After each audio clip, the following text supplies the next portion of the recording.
जय Maharashtra Marathi live मध्ये आपलं सर्वांचं स्वागत आहे। बघूया यवतमाळ जिल्ह्यातील ताजा घडामोडी। आबासाहेब तायडे कर्णबधीर विद्यालय इथं श्री स्वामी समर्थ महाराज प्रकट दिन मोठ्या उत्साहात साजरा।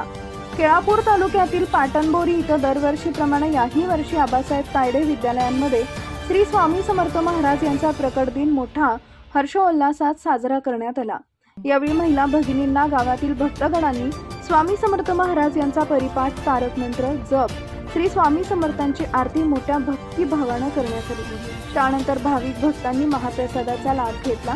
हा कार्यक्रम यशस्वीरित्या पार पाडण्यासाठी आबासाहेब तायडे कर्णबधीर विद्यालयाचे संस्था अध्यक्ष डॉक्टर चंद्रकांत तायडे, जयंत भाऊ भागानगरकर यांच्या मार्गदर्शनाखाली श्रीरंग सुरडकर, जयवंत बावणे, निखिल शहाकार, दिलीप करदलवार, सुधाकर दर्लावार, संगीताबाई चिंतलवार, सारंग जोशी तसेच शिक्षक वृंद व शिक्षकेतर कर्मचारी यांनी मोठ्या प्रमाणात अनमोल सहकार्य केले।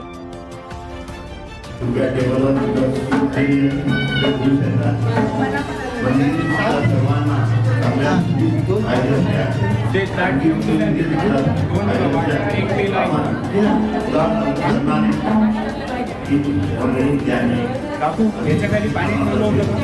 याच्याखाली पाणी ठेवलं होतं का? हो ना, पाणी नव्हतं, फिरवलं नव्हतं।